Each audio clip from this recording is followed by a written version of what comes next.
Justice Akhtar Minallah की जानिब से रिमार्क दिए गए कि निगरान हुकूमत ने आप की जमानत की मुखालफत करने की हिदायत की थी और हर दौर में सियासी रहनुमाओं के साथ ऐसा होता है। ये जस्टिस अख्तर मिनुल्लाह की जानिब से रिमार्क दिए गए और साबिक वज़ीर आज़म के जेल से बाहर आने से क्या नुकसान होगा, जस्टिस अख्तर मिनुल्लाह की जानिब से सवाल पूछा गया। जबकि जस्टिस अख्तर मिनुल्लाह ने यह भी रिमार्क दिए कि इस वक्त सवाल आम इंतखाबात का है। इस वक्त चेयरमैन पीटीआई नहीं, अवाम के हकूक का मामला है और अदालत बुनियादी हकूक की मुहाफिज है। जस्टिस अख्तर मिनुल्लाह की जानिब से रिमार्क दिए गए। जस्टिस अख्तर मिनुल्लाह ने कहा कि साबिक वज़ीर आज़म पर जुर्म साबित नहीं हुआ, वो मासूम है। और इस हवाले से जो है वो बड़ी खबर यह है कि साइफर केस में साबिक चेयरमैन पीटीआई की जमानत मंजूर कर ली गई है, जबकि दूसरी जानिब शाह महमूद कुरैशी की भी जमानत जो है वो भी मंजूर कर ली गई है। और अदालत ने 10-10 लाख रुपए जमानती मुचलकों के और जो है वो जमानत मंजूर कर ली है। और इस वक्त साइफर केस में जो है वो दोनों जो जिसमें शाह महमूद कुरैशी और साबिक वज़ीर आज़म जो है उन दोनों की जमानतें मंजूर कर ली गई हैं। जबकि जस्टिस अख्तर मिनुल्लाह ने दौरान समाअत कहा कि साइफर दफ्तर खारजा के पास है तो बाहर क्या निकला है और हसास दस्तावेजात को हैंडल करने के लिए रूल्स मौजूद हैं। प्रोसिक्यूटर जो है वो रिजवान अब्बासी ने कहा और रूल्स की किताब कहाँ है, जैसे अख्तर मिनुल्लाह की जानिब से दौरान समाअत सवाल पूछा गया, जिस पर प्रोसिक्यूटर ने कहा कि रूल्स खुफिया हैं इसलिए अदालत की लाइब्रेरी में नहीं होंगे। रूल्स कैसे खुफिया हो सकते हैं, जैसे मसूर अली शाह ने रिमार्क दी है, जिस पर प्रोसिक्यूटर ने कहा कि हिदायतनामा है जो सिर्फ सरकार के पास होता है। जस्टिस अख्तर मिनुल्लाह ने रिमार्क दिए कि जिस अंदाज में ट्रायल हो रहा है प्रोसिक्यूशन खुद रूल्स की खिलाफ वर्जी कर रही है। जबकि जस्टिस अख्तर मिनुल्लाह की जानिब से ये रिमार्क भी सामने आए कि डी कोड होने के बाद बनने वाला पैगाम साइफर नहीं हो सकता। जबकि जस्टिस सिद्धार्थ तारिक मसूद ने पूछा कि साइफर का क्या मतलब है। जस्टिस अख्तर मिनुल्लाह ने कहा कि साइफर का मतलब है कोड दस्तावेजात है और डी कोड होने के बाद वो साइफर नहीं रहता। साइफर जब डी कोड हो गया तो साइफर नहीं रहा। कायम मकाम थी जस्टिस सिद्धार्थ तारिक की जानिब से ये रिमार्क सामने आए। जबकि साइफर के हवाले से कानून दिखाएं, जस्टिस मंसूर अली शाह ने दौरान समाअत पूछा, जिस पर जस्टिस अख्तर मिनुल्लाह की जानिब से ये रिमार्क सामने आए कि क्या सेक्रेटरी खारजा ने वज़ीर आज़म को बताया था कि ये दस्तावेजात पब्लिक नहीं करनी। तफ्तीशी अफसर की सेक्रेटरी खारजा के बयान में क्या लिखा है, जस्टिस अख्तर मिनुल्लाह ने दौरान समाअत सवाल पूछा, जिस पर रिजवान अब्बासी ने कहा कि सेक्रेटरी खारजा ने मीटिंग में ये बात कही थी। दौरान समाअत जस्टिस अख्तर मिनुल्लाह ने कहा कि सेक्रेटरी खारजा ने तहरीरी तौर पर क्यों नहीं आगाह किया। दौरान समाअत कायम मकाम चीफ जस्टिस ने इलेक्शन कमीशन हुकाम को तलब कर लिया और इलेक्शन हुकाम जो है वो पीटीआई की दरख्वास्त की समाअत के हवाले से भी तलब किया गया। और इस हवाले से जो आज की समाअत हुई है उसमें जस्टिस सिद्धार्थ तारिक मसूद की जानिब से कहा गया कि ये बताएं कि साइफर दस्तयाब नहीं था तो सलामती कम्युनिटी के 2 इजलास कैसे हुए। शहबाज शरीफ ने क्यों नहीं पूछा कि वो साइफर तो मौजूद ही नहीं। जैसे कायम मकाम चीफ जस्टिस सिद्धार्थ तारिक मसूद की जानिब से इंतहाई अहम रिमार्क सामने आए, जिस पर प्रोसिक्यूटर ने कहा कि सेक्रेटरी खारजा का बयान है कि इन्होंने इजलास में अपनी मास्टर कॉपी पेश की है। जिस पर जस्टिस मंसूर अली शाह ने सवाल पूछा कि क्या तफ्तीशी अफसर ने हसास दस्तावेजात पर मबनी हिदायतनामा पढ़ा है। तफ्तीशी रिपोर्ट में क्या लिखा कि साइफर कब तक वापस करना लाजमी है। ये जस्टिस मंसूर अली शाह की जानिब से सवाल पूछा गया। उन्होंने मजीद पूछा कि ना प्रोसिक्यूटर को समझ आ रही है ना तफ्तीशी अफसर को, तो इंक्वायरी में क्या सामने आया है, क्या गवाहान के बयानात हलफ पर हैं। कायम मकाम चीफ जस्टिस सिद्धार्थ तारिक की गवाही के हलफनामे पर जो है वो तफ्तीशी अफसर से पूछा गया और रिकॉर्ड के मुताबिक गवाह का बयान हलफ पर नहीं है। जस्टिस सिद्धार्थ तारिक मसूद ने रिमार्क दिए। जबकि कायम मकाम चीफ जस्टिस ने सवाल पूछा कि क्या आजम खान की गुमशुदगी की तहकीकात की हैं। आजम खान ने वापस आने के 1 माह बाद बयान दिया। ठीक है इकरामुल्लाह, साथ ही मौजूद रहिएगा। नाज़रीन अभी आपको गुफ्तगू सुनवाएंगे, वकला इस वक्त गुफ्तगू कर रहे हैं ना प्रोसिक्यूशन केस के मुताबिक। दूसरी जो अहम बात बार बार आज जिसको प्रोसिक्यूशन से कन्फ्रंट किया गया कि वो फॉरेन पावर बताएं, वो एनिमी स्टेट बताएं जिससे जो मुस्तफीद हुई, जिसको फायदा पहुंचा या फायदा पहुंचाया इमरान खान साहब ने। ये तकरीबन बात 10 से 12 दफा मुख्तलिफ अंदाज में पूछी गई जिसका सरकार के पास कोई जवाब नहीं था। फाइनली जो साइफर केस इतनी तेजी से चला आ रहा है 15 अगस्त से, और 15 अगस्त से उसमें इमरान खान साहब और शाह महमूद कुरैशी साहब की गिरफ्तारी बिला जवाज फेडरल इन्वेस्टिगेटिंग एजेंसी ने कर रखी है। और आज दिन तक जो ट्रायल जज हैं उन्होंने भी जमानत खारिज की और इस्लामाबाद हाई कोर्ट के फाजिल जज साहब ने भी ये जमानत खारिज की। उसको आज तीनों जजेस ने यूनानिमसली एक आवाज से उस केस को भी मुस्तरद किया, फर्दर इंक्वायरी भी पाई, और साथ ही साथ उन्होंने कहा कि ये पॉलिटिकल विक्टिमाइजेशन अगर ऐसी चलती रहेगी तो लेवल प्लेइंग फील्ड कैसे मिलेगी। Imran Khan is the leader of popular political party Pakistan Tehreek Insaf. Elections 8 फरवरी को हैं, उससे पहले, और ये कैसे पता चलाया जा सकता है?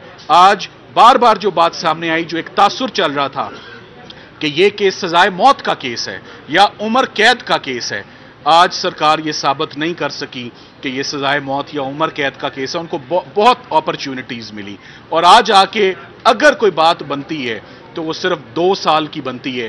तो यूनैनिमसली शॉर्ट ऑर्डर पास हुआ, और शॉर्ट ऑर्डर में ये जमानतें आज 4 घंटे के दलाइल के बाद। सो मेरा ख्याल है कि बहुत दिनों के बाद साइफर केस की हवा निकल चुकी है, एक बात का बतंगड़ बनाया गया, और आज साइफर केस अपने अंजाम को पहुंच गया, जैसे इसमें बेल और ऐसी ऑब्जर्वेशंस आई हैं, ऐसे व्यूज एपेक्स कोर्ट के, सुप्रीम कोर्ट ऑफ पाकिस्तान के आ गए हैं, जिनको अब ट्रायल में संभालना सरकार के लिए बहुत मुश्किल है। मेरा ख्याल है बेहतर ये होगा कि अब वो किसी और केस की तरफ जो है वो रुख करें, जो कि एक ट्रेंड चल रहा है अनफॉर्चुनेटली, कि एक के बाद एक मुकदमा।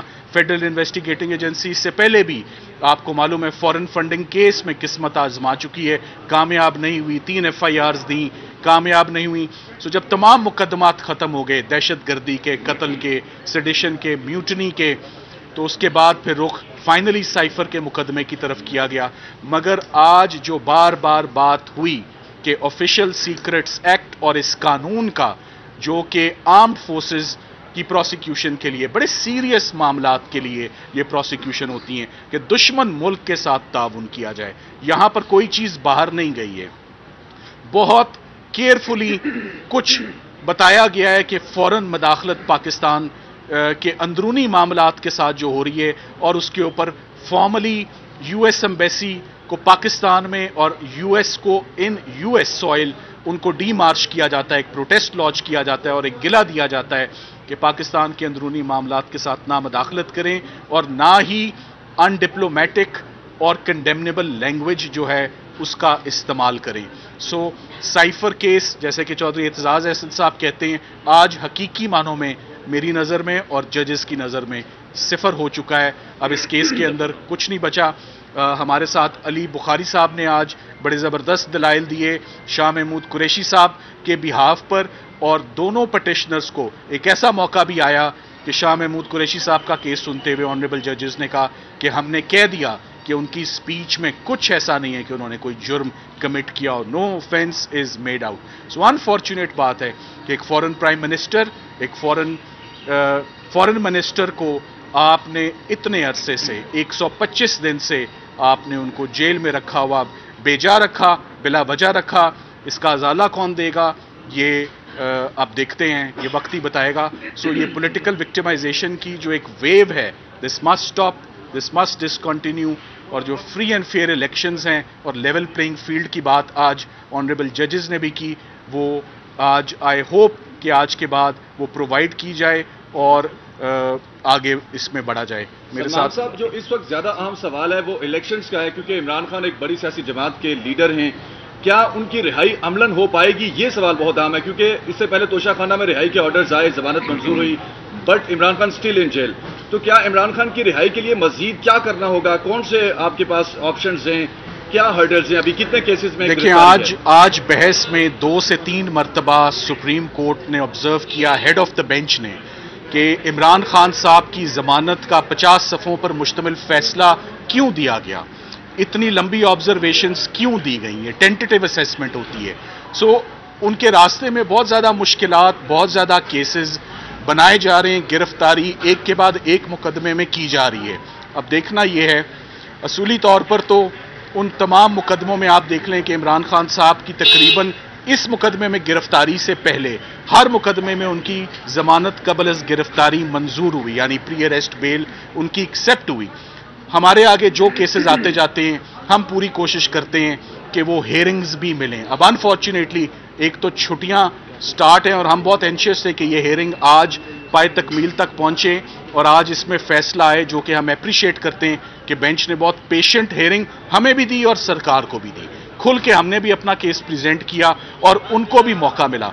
फ़र्क ये था कि इमरान खान साहब को अकेला मैं रिप्रेजेंट कर रहा था, शाह महमूद कुरैशी साहब को अकेले अली बुखारी साहब रिप्रेजेंट कर रहे थे, मगर एक कमज़ोर केस को संभालने के लिए 3 लीडिंग क्रिमिनल लॉयर्स इस्लामाबाद के वो तैनात थे, वो डिप्यूट थे कि इस कमज़ोर केस को किसी तरह संभालें, मगर एंड में कमज़ोर केस एक्सपोज होता ही होता है, it's a matter of when. So आज फाइनली सुप्रीम कोर्ट में ये केस बुरी तरह से एक्सपोज हो गया है। अच्छा, ये खान साहब का जो साइफर का मामला है, शाह महमूद कुरैशी का इसके अलावा भी कोई केस में गिरफ्तारी है या किसी हवाले नहीं? शाह महमूद कुरैशी साहब की जितने भी जी FIR थी हम पर, उन सब में इस्लामाबाद में उनकी बेल बिफोर अरेस्ट थी और सबकी सब बेल बिफोर अरेस्ट उनकी जो है वो कंफर्म हुई हुई।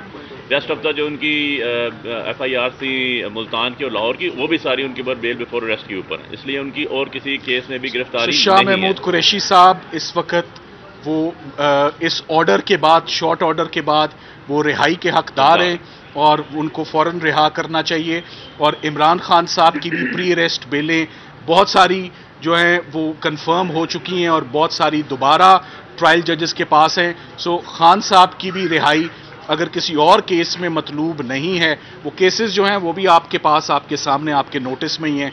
वो एक कैंपेन चल रही है पॉलिटिकल विक्टिमाइजेशन की, मगर जो सबसे बड़ा केस, बात का बतंगड़, जिसे अंग्रेजी में to make a mountain out of a molehill कहते हैं, वो आज माउंटेन जो है वो बुरी तरीके से गिरा है।